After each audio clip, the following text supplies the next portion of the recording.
শিক্ষার্থীগণ, আমি বরাবরের মতো নিয়ে আসলাম তোমাদের পাঠ্য বই থেকে কবিতা। যাব আমি তোমার দেশে। যাব আমি তোমার দেশে কবিতাটি জসীমউদ্দিন লিখেছেন। তো জসীমউদ্দিন মানেই তো আমরা জানি যে গ্রাম বাংলার প্রকৃতির যে রূপ, হ্যাঁ, এবং সেই রূপে যে রস গন্ধ মাখিয়ে তিনি সুন্দর করে একটি কবিতা উপস্থাপন করেন, সেই তো জীবনানন্দ দাশ এখানে এই কবিতাটিও তার ব্যতিক্রম নয়। কবিতাটিতে সুন্দর করে গ্রামের যে চিত্র তুলে ধরেছেন তার কল্পনায়, কিন্তু বাস্তব রূপ দিয়েছেন। মনে হয় কবিতাটি পড়ে মনে হয় যে আসলে গ্রামের যে বাস্তব চিত্র তিনি এখানে সুন্দর করে ফুটে তুলেছেন। তো আমরা কবিতাটি পড়ব, কিন্তু তার আগে এখানে কবি পরিচিতি সংক্ষিপ্তভাবে দেই যে জসীমউদ্দিন 1903 খ্রিস্টাব্দে ফরিদপুরের তাম্বুলখানা গ্রামে জন্মগ্রহণ করেন। তিনি বিশ্ববিদ্যালয়ে অধ্যয়নকালেই তার রচিত কবিতাটি প্রবেশিকা বাংলা সংকলনে অন্তর্ভুক্ত করা হয় এবং তিনি 1976 খ্রিস্টাব্দে 13ই মার্চ ঢাকায় মৃত্যুবরণ করেন। এই কবিতাটি তিনি গ্রাম বাংলার প্রকৃতির যে অপরূপ সৌন্দর্য এটা এখানে ফুটে তুলেছেন। আমরা কবিতাটি আলোচনা করব এখানে, ঠিক আছে? তো কবিতা হচ্ছে, পল্লী দুলাল ভাইগো আমার, যাব আমি তোমার দেশে, আকাশ যাহার বনের শেষে, দিঘহারা মাঠ চরণ ঘেঁষে। এখানে আকাশ যেখানে বনের শেষে, বনের মাথায়, বনের উপরে যেখানে আকাশ আছে, এবং যে মাঠ দিয়ে হাঁটতে হাঁটতে কি হয়, দিগন্ত ঘেরা মাঠ, মানে মাঠের শেষ নেই, হ্যাঁ, সেখানে আমি যাব, পল্লী দুলাল ভাইগো আমার। এখানে পল্লী দুলাল ভাইগো আমার সম্বোধন করেছেন। তাহলে এই পল্লী দুলালের সঙ্গে তার খুব মাখামাখি সম্পর্ক। কেননা একজনের সঙ্গে খুব ভালো সম্পর্ক না থাকলে, প্রেম ভালোবাসা স্নেহ ভরা যদি না থাকে, তাকে পল্লী দুলাল ভাইগো আমার বলা সম্ভব হয় না। তো এখানে তাকেই তিনি সম্বোধন করে বলেছেন যে আমি যাব তোমার দেশে, কোথায়, যেখানে বনের শীষে আকাশ, হ্যাঁ, এবং দিঘহারা মাঠ আছে, মানে হাঁটতে গেলে দিঘহারা অনন্ত মাঠ আছে। দূরদেশীয় মেঘকণেরা মাথায় লয়ে জলের ঝাড়ি, দাঁড়ায় যাহার কলটি ঘেঁষে, বিজলি পেড়ে আচল নারী। মনে হয় সেই দেশে যাব, মনে হয় যে দেশে মেঘকন্যারা কী করে জলের কলস নিয়ে মাথায় নিয়ে আসে, এবং তারা কি বিজলি পেড়ে শাড়ি আঁচল নাড়ে। বিজলি পেড়ে হচ্ছে আকাশে যেরকম বিদ্যুৎ চমকায়, ঝলকানি দেয়, ঠিক ওই রকম একটা শাড়ি পরা, পেরে পেরে পেরে মানে পাড়, শাড়ির পাড়, ওই রকম পাড় পরা একটা শাড়ি আঁচল নাড়তেছে সেই মেয়ে, যে দাঁড়ায় আছে কলটি ঘেঁষে। বেতসকেয়ার বনে যেথায় ডাহুক মেয়ে আসর মাথায়, পল্লী দুলাল ভাইগো আমার, যাব সেথায় আমি পল্লী দুলাল ভাই। কোথায়? যেখানে বেতের এবং কেয়ার বনে ডাহুক ডাকে, হ্যাঁ, ডাহুক হচ্ছে পাখি, তার ডাকে মনে হবে কি মেয়েরা যেন আসর বসিয়েছে, কোথাও আড্ডা বসিয়েছেন, এমন ডাহুক ডাকে। তো আমি সেখানেই যাব। হ্যাঁ, এখানে কবি এতটুকুতে বোঝা গেছে, এতটুকু যে আমি সেখানে যাব, কোথায়, যেখানে বনের উপরে আকাশ আছে এবং দিঘহারা মাঠ আছে, হ্যাঁ, মেঘকন্যারা জল লেগে যায় এবং বিজলি পেড়ে শাড়ি পরে কলটি ঘেঁষে। হ্যাঁ, আমি সেখানেই যাব যেখানে ডাহুক পাখি ডাকে, মনে হবে যেন মেয়েরা আসর বসিয়েছে। আমি সেখানেই যাব, পল্লী দুলাল ভাই। তোমার দেশে যাব আমি, দীঘল বাঁকা পন্তখানি, ধান কাউনের ক্ষেতের ভেতর সরু সুতোর আঁচড় টানি।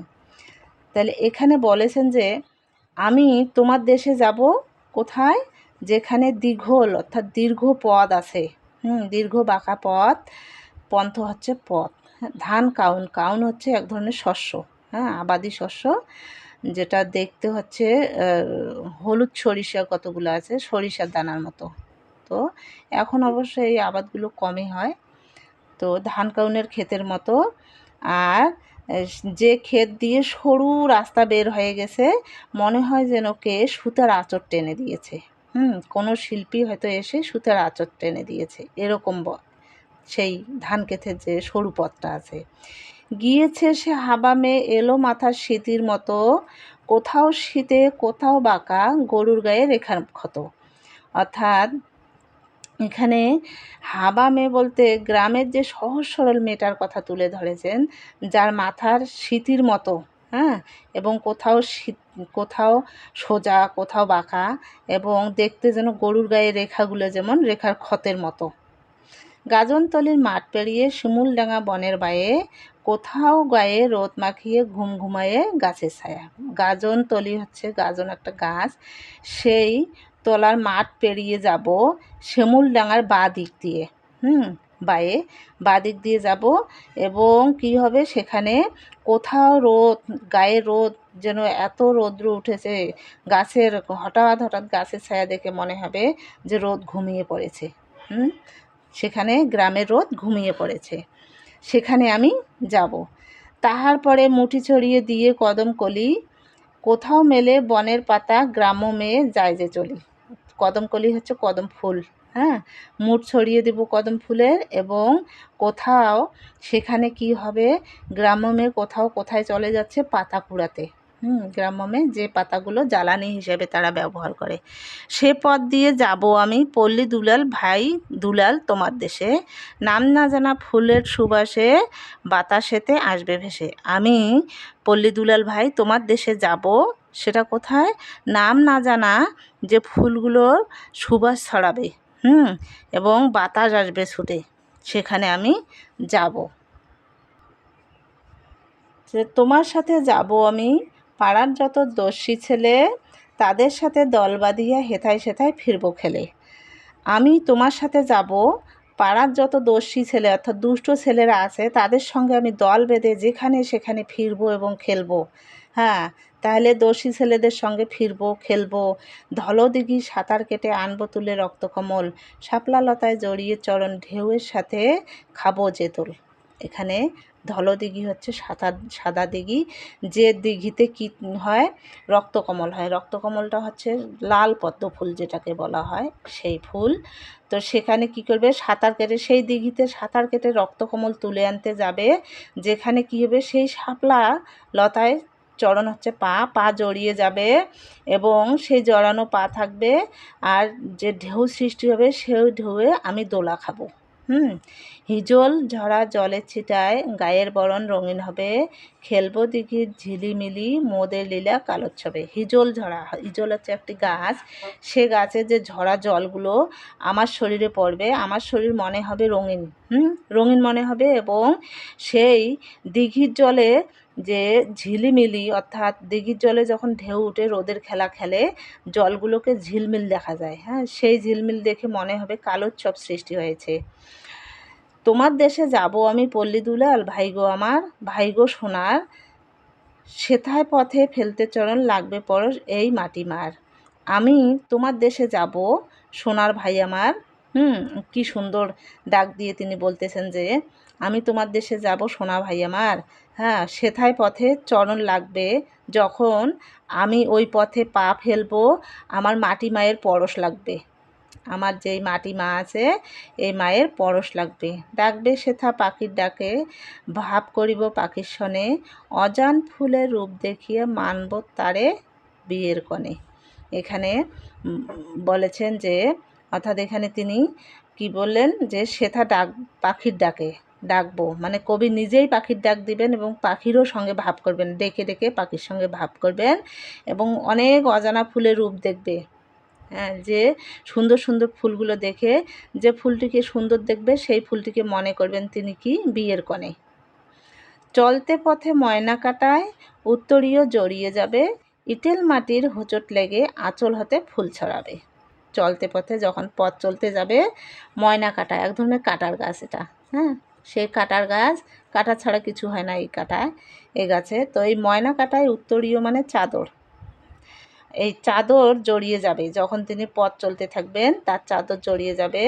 এঁটেল হচ্ছে পিচ্ছিল জাতীয় একটা মাটি, এই মাটিতে হোঁচট লেগে তিনি কি করবেন, তার আঁচল হতে ফুলগুলো ছড়িয়ে যাবে, মানে পড়ে যাবে ফুলগুলো। পল্লী দুলাল যাব আমি তোমার দেশে, তোমার কাঁধে হাত রাখিয়া ফিরবো মোরা উদাস বেশে। এবার তিনি আরও জোর দিয়ে বলছেন কি যে যাব আমি তোমার দেশে। পল্লী দুলাল ভাই, আমি তোমার দেশে যাব। কিভাবে? আমি উদাস বেশে ঘুরে বেড়াবো। উদাস মানে পাগলের মতো আমি ঘুরে বেড়াবো সেখানে, যেখানে কোথাও বাধা নাই। বনের পাতার ফাঁকে ফাঁকে দেখব মোরা সাজবাগানে ফুল ফুটেছে হাজার রঙের মেঘতুলিকার নিখুঁত টানে। আমি কি করব? বনের পাতার ফাঁক দিয়ে, যে বন আছে সেই বনের পাতার ফাঁক দিয়ে বনের সাজ দেখব। মানে বনের যে প্রকৃত সাজ, বনটা কত সুন্দর সেটা দেখব, এবং হাজার রঙের ফুল ফুটেছে সেই ফুল দেখে মনে হবে প্রকৃতি যেন নিখুঁতভাবে সেই তুলিকা দিয়ে বনটাকে সৃষ্টি করেছে, তার সৌন্দর্য সৃষ্টি করেছে। গাছের শাখা দুলিয়ে আমি পারবো সে ফুল মনের আসে, উত্তরীয় ছড়িয়ে তুমি দাঁড়িয়ে থেকো বনের পাশে। এখানে তিনি বলেছেন যে আমি আমার মানে আবেশ মিশে আমার মনে যত আশা আছে আমি সব ডাল ডাল হেলিয়ে দুলিয়ে ফুলগুলো পারবো। তুমি উত্তরীয়টা মানে চাদরটাকে ছড়িয়ে দিবে সেখানে, আমার ফুলগুলো পড়বে, আর তুমি বনের পাশে দাঁড়িয়ে থাকবে। সে ঘাটেতে ভরবে কলস গায়ের বিভোল পল্লীবেলা, যে ঘাটেরই এক ধারেতে আসবো রেখে ফুলের মালা। আমি এমন একটা ঘাট আছে যেখানে ফুলের মালা রেখে আসবো। সেই ঘাট দিয়ে কারা যাবে? বিভোল পল্লীবেলারা। বিভোল হচ্ছে আত্মহারা, ভোলা ভোলা পল্লীবেলা হচ্ছে গ্রামের মেয়েরা কি করবে? জল ভরতে যাবে। সেখানে আমি কি করব? ফুলের মালা রেখে আসব। ঠিক আছে? দিঘির জলে ঘট বুড়াতে পথে পাওয়া মাল্যখানি, কুড়িয়ে নিয়ে ভাববে ইহা রেখে গেছে কে না জানি। তারা কি করবে? সেই পল্লীবালারা জল যখন ভরাতে আসবে কলসিতে, তখন মাল্যখানি হাতে নেবে, পথে পাওয়া যে মালাখানি আছে সেখানে হাতে নেবে, এবং কুড়িয়ে নিয়ে তারা ভাববে কে জানি এটা রেখে গেছে। কেউ জানে না যে কে রেখে গেছে, তারা হাতে কুড়িয়ে নেবে। চেনে না তার হাতের মালা, হয়তো সে পরবে গলে, আমরা দুজন থাকবো বসে ঢেউদোলা সেই দিঘির কোলে। আমরা ওই দৃশ্যটা দেখব, দুইজনে দিঘির কোলে বসে, যে যারা আমার হাতের মালাটা চিনবে না এবং তারা না চিনে গলে পড়বে। আমরা এই দৃশ্যটা দেখব দুজনে। কে? কবি এবং ওই পল্লী দুলাল ভাই। চারপাশেতে বনের সারি এলিয়ে শাখার কুন্তল ভার, দিঘির জলে ঢেউ গনিবে ফুল শুকিবে পদ্ম পাতার। এখানে বলা হয়েছে যে চারপাশে বনের সারি, মানে বনের যে সারি ধরা যে গাছগুলো আছে সেগুলো কি এলিয়ে কুন্তল ভার, কুন্তল হচ্ছে চুলের মতো কি করবে? শাখা দুলিয়ে থাকবে, এবং দিঘির জলে ঢেউ গনিবে, শুকবে হচ্ছে যে গন্ধ শুকায়, এটাকে পদ্ম পাতার। তা দিঘির জলের যে ঢেউ গুনবে এবং পদ্ম পাতার গন্ধ শুকবো।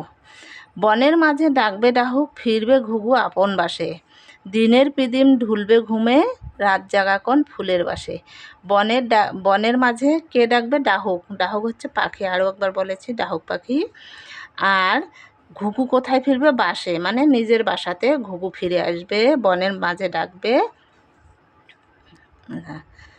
মাঝে ডাকবে ডাহুক। অনেক দূরে চলে এসেছি তো দেখাই গেল না। ডাহুক, বনের মাঝে ডাকবে ডাহুক, ফিরবে ঘুঘু আপন বাসে, দিনের পিদিন ঢুলবে ঘুমে, রাত জাগাকন ফুলের বাসে।